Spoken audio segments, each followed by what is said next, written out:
Tonight, Florida is bracing for what could be its worst hurricane ever.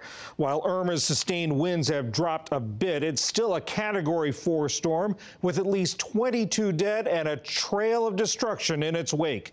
PJ Tobia begins our coverage from Cocoa Beach, Florida. Snaking lines of traffic and clogged highways. Floridians escaping a storm that's targeting the entire state.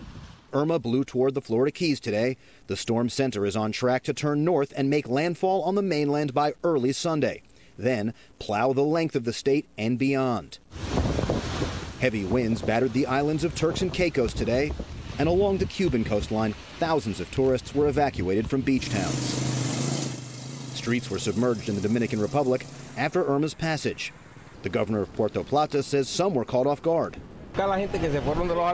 We need to find the people who left the shelters because they thought there was no hurricane, that nothing was going on. We can't allow people who were ignoring what was happening to be surprised in the middle of a hurricane, so we have to go out and find them again. At an airport in the Netherlands, the military loaded planes today with badly needed supplies. And the French Navy sent water bottles and other relief by ship. Badly damaged Barbuda was also greatly in need of aid.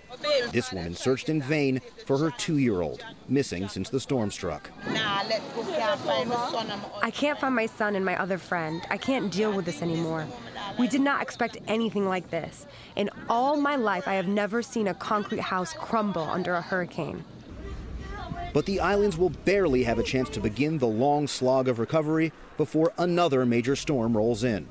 Hurricane Jose powered up to Category 4 today with sustained winds near 150 miles an hour.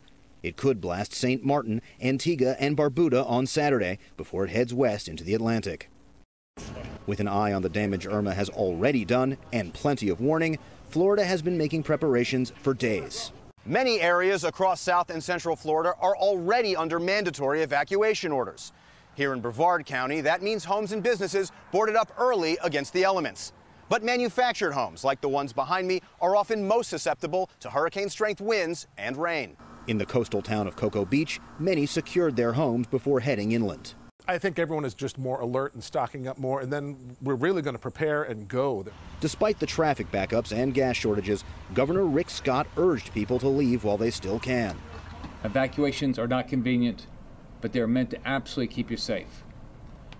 I'm glad so many are driving to a safe place.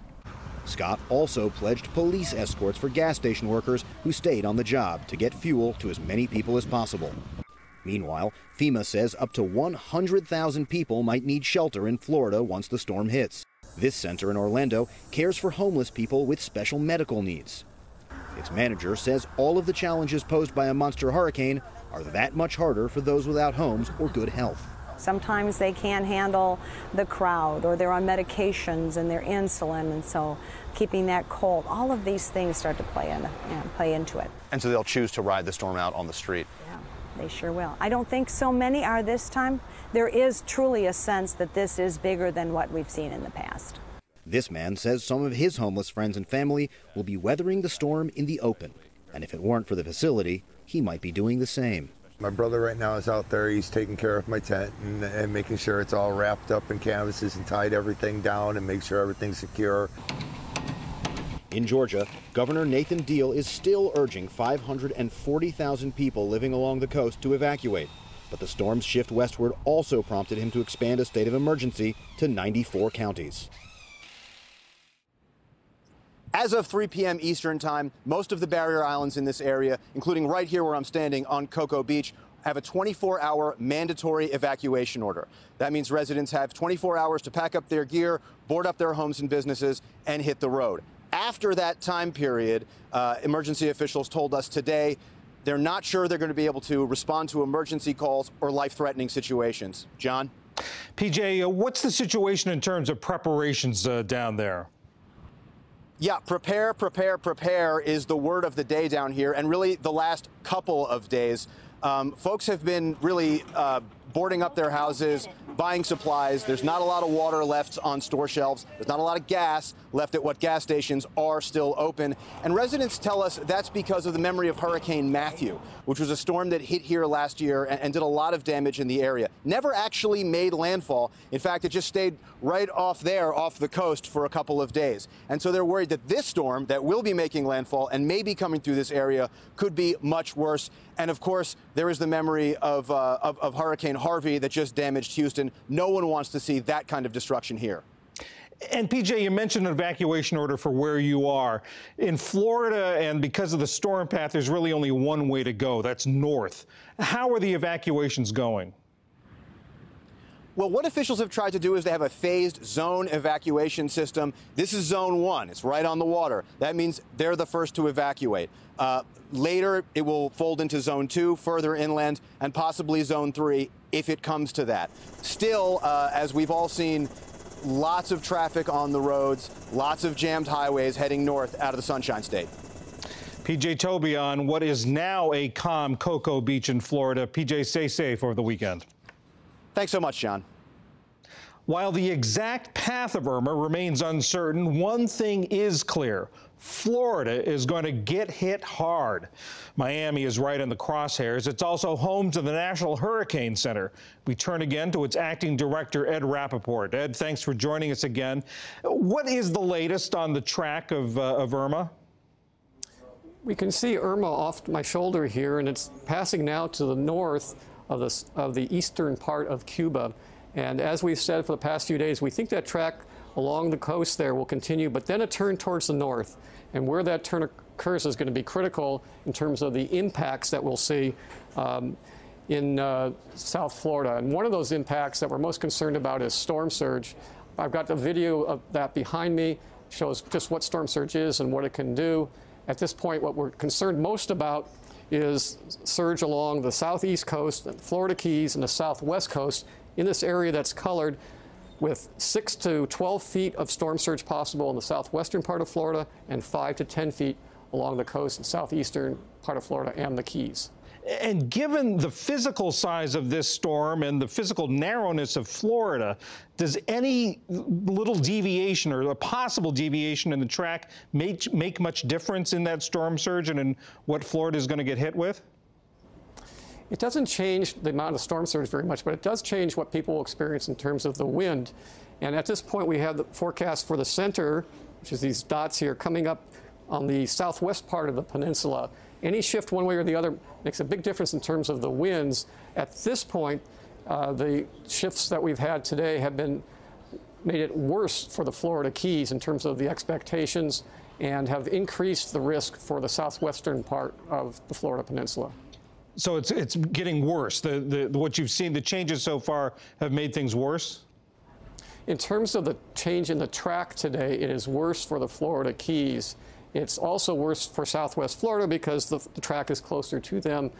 There's some potential that the worst of the weather will not hit southeast Florida, but we're still expecting hurricane conditions there overnight Saturday and into Sunday.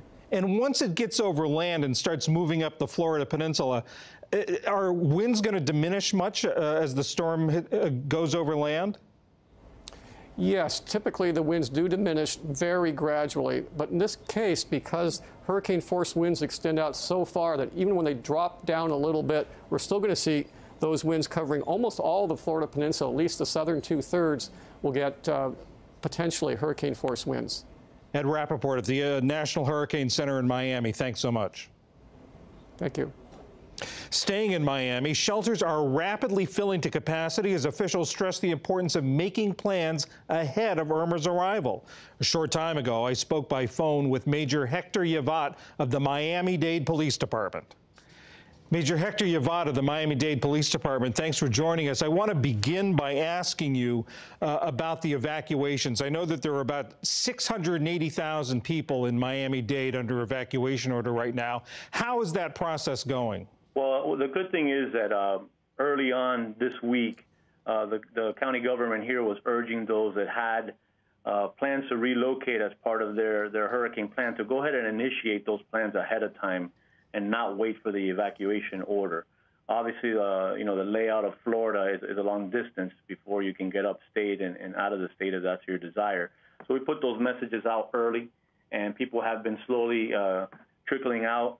Obviously, it's difficult to measure numbers, but the information that we've been getting from people that we know and what we see here on local TV is that a lot of people have decided to go ahead and either relocate or seek shelter.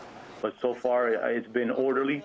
We've been working with the Florida Highway Patrol and other agencies to help the traffic flow. The governor has suspended tolls and things like that to try to make the process a little smoother. Major, the landfall expected, I understand, Sunday morning. We're a little bit out from that. What's your biggest concern right now?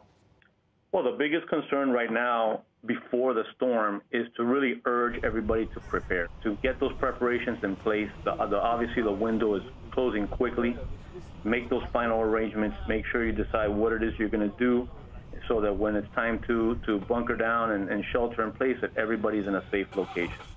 And that's really the thing that we're focusing on now. The other side of that as an agency is make sure our employees are prepared and their families are prepared so that they can turn and serve the community in the time of need, making sure our equipment is ready. We've already mobilized our department.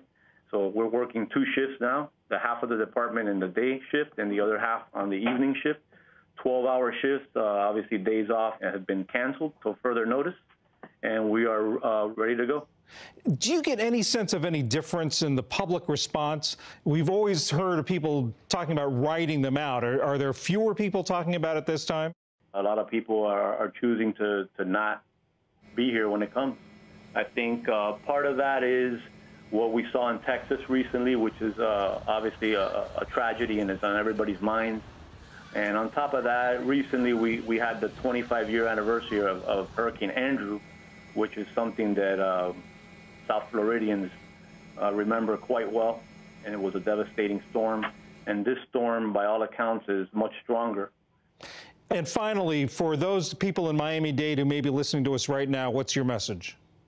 Our message right now is to follow the instructions that you're getting from government officials, to visit the official website, which is miamidade.gov/emergency, where we have updated information on shelters and many of the topics that people are searching for answers for, and to follow us on our social media at Miami-Dade PD across the major platforms, where we'll be sharing up-to-date information as much as we can throughout the event. Major Hector Llevat of the Miami-Dade Police, thank you very much for your time. Thank you very much.